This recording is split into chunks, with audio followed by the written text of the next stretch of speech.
ನನ್ನ ಮಾಧ್ಯಮ ಮಿತ್ರರಿಗೆ ನಮಸ್ಕಾರ.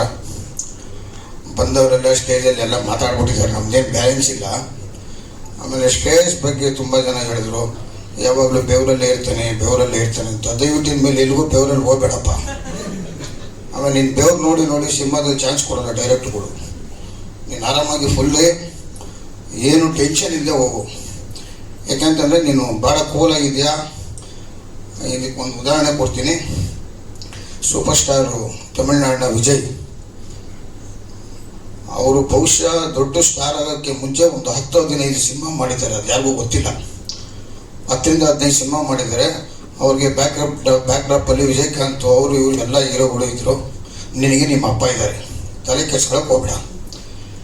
ನೀನು ಒಂದಲ್ಲ ಒಂದಿನ ನಿನ್ನ ಒಂದು ಪರಿಶ್ರಮ 100% ಸಕ್ಸಸ್ ಆಗುತ್ತೆ. ಈ ಸಾಂಗ್ ನೋಡಿದ ಮೇಲೆ ನನಗೆ ಒಂದು ಡೌಟ್ ಆಗೋಯ್ತು, ನಿಮ್ಮಪ್ಪ ಈ ಕಥೆನ ಹೆಂಗೆ ಒಪ್ಕೊಂಡ್ರು ಅಂತ. ಯಾಕೆಂತಂದರೆ ಒಂದು 6 ಫೈಟ್ ಹಾಕಿ 8 ಫೈಟ್ ಹಾಕಿ ಹಿಂದಿ ಡಬ್ಬಿಂಗ್ ಸಿಕ್ಬಿಡುತ್ತೆ ಅಂತ ಹೇಳ್ತಾ ಇದ್ದ ವ್ಯಕ್ತಿ ಇಂಥ ಒಂದು ತುಂಬ ಪರಿಸರ ಇದನ್ನು ಇಟ್ಕೊಂಡು ಒಂದು ಸಬ್ಜೆಕ್ಟ್ನ ಓಕೆ ಮಾಡೋದು ನಿನ್ನ ಅದೃಷ್ಟ. ಆಮೇಲೆ ಮಂಜಣ್ಣನ ಬಗ್ಗೆ ನಾವೇನು ಮಾತಾಡೋಂಗಿಲ್ಲ. ಯಾಕೆಂತಂದರೆ ದಿನ ರಾತ್ರಿ ಫೋನಲ್ಲೇ ಬೈಕೋತಾ ಇರ್ತೀವಿ.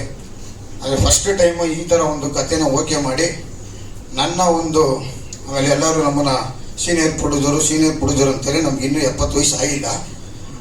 ನಾನು ಪ್ರಪ್ರಥಮ ಬಾರಿಗೆ ಒಂದು ಒಳ್ಳೆ ಲವ್ ಸ್ಟೋರಿ ನೋಡಿದ್ದು ಸಿನಿಮಾ ಚೈತ್ರದ ಪ್ರೇಮಾಂಜಲಿ.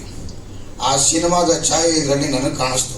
ಏಕೆಂತಂದರೆ ಅದನ್ನು ಫಸ್ಟು ಟೈಮು ನಾನು ಪ್ರೊಜೆಕ್ಷನ್ ನೋಡಿದ್ದು ನಾಗೇಂದ್ರ ನನಗೆ ಕರ್ಕೊಂಡೋಗಿದ್ರು. ಆ ಸಿನಿಮಾ ಹೀರೋ ಎಸ್ ನಾರಾಯಣ ಅವ್ರ ಫಸ್ಟ್ ಪಿಕ್ಚರು. ಅದನ್ನ ನೋಡೋಕ್ಕೆ ಹೋದಾಗಲೇ ನಾನು ಒಂದು ಮಾತು ಹೇಳಿದ್ದೆ, ಬೇಡಪ್ಪ ಅದು ಯಾರೋ ಹೀರೋ ಆ ಥರ ಇದೇನು ನೋಡಬೇಕಾ ಅಂತ. ಬಟ್ ನಾಗೇಂದ್ರ ಒಂದು ಮಾತು ಹೇಳ್ಬಿಟ್ಟು ಕರ್ಕೊಂಡೋದ್ರು, ಅಣ್ಣ ದಯವಿಟ್ಟು ಟೈಟ್ಲು ಕಾರ್ಡ್ವರೆಗೂ ಕೂತ್ಕೋ, ಇಷ್ಟ ಆಗಿಲ್ಲ ಅಂದರೆ ಎದ್ದೋಗ್ಬಿಡು ಅಂತ. ಆ ಸಿನಿಮಾನ ಟೈಟ್ಲು ಕಾರ್ಡ್ ಶುರು ಆದಾಗ ಎಂಡವರೆಗೂ ಕೂತ್ಕೊಂಡಿದ್ದು. ನೆಕ್ಸ್ಟ್ ಡೇ ನಮ್ಮ ಸ್ನೇಹಿತರಿಗೆ ಇಬ್ಬರಿಗೆ ಹೇಳಿ 2 ಏರಿಯಾನ ಅವ್ರಿಗೆ ಸಿನಿಮಾ ನಾನೇ ಕೊಡಿಸಿದ್ದೆ. ಬ್ಲ್ಯಾಕ್ ಬಸ್ಟರ್ 25 ವಾರ ಹೋಯಿತು. ಆ ಮಟ್ಟಿಗೆ ಈ ಸಿನಿಮಾ ಹೋಗುವಂಥ ಎಲ್ಲ ಒಂದು ಲಕ್ಷಣ ನನಗೆ ಕಾಣ್ತಾ ಇದೆ. ನಿನಗೆ ಯಾವತ್ತೂ ಒಳ್ಳೇದಾಗುತ್ತೆ. ಯಾಕೆಂತಂತಂದರೆ ನೀನು ಯಾವಾಗಲೂ ಸಿನಿಮಾ ಬಗ್ಗೆನೇ ಥಿಂಕ್ ಮಾಡ್ತೀಯ. ಅದೇ ಟೆನ್ಷನ್ ತೊಗೋಬೇಡ. ರವಿಚಂದ್ರನ್ ಸರ್ ಥರ ಕೂಲಾಗಿರು. ಓಕೆ, ಸಿನಿಮಾದಲ್ಲಿ ತುಂಬ ಟೆನ್ಷನ್ ತೊಗೊಂಡ್ರೆ ಏನೂ ಆಗಲ್ಲ. ಯಾವಾಗ ಏನಾಗಬೇಕು ಅದು ಹಾಗೆ ಆಗುತ್ತೆ. ನೀವು ಇವತ್ತೆಲ್ಲ ನಾಳೆ ಸಕ್ಸಸ್ ಸಿಕ್ಕುತ್ತೆ. ಮೋಸ್ಟ್ಲಿ ಈ ಪಿಕ್ಚರಿಂದನೇ ಒಳ್ಳೆ ಚಾಕ್ಲೇಟ್ ಬಾಯ್ ಆಗ್ಬೋದು, ಇಲ್ಲ ಪಡ್ಡೆ ಹುಲಿ ಆಗ್ಬೋದು. ಒಳ್ಳೇದಾಗುತ್ತೆ. All the best Manjanna. ಮುಂದಿನ ದಿನಗಳಲ್ಲಿ ಇನ್ನೂ ಇದೇ ರೀತಿ ಖರ್ಚಿಲ್ಲದೆ ಇರೋ ಒಂದು ಸಿನಿಮಾಗಳನ್ನ ನೋಡೋಣ. ನಾನು ನೀನು ಇಬ್ಬರು ಸೇರೆ ಮಾಡೋಣ. All the best. ಕೊನೆಯಲ್ಲಿ ಚೆನ್ನಾಗಿದೆ ಸರ್. ತುಂಬಾ ಧನ್ಯವಾದಗಳು ನಿಮ್ಗೆ.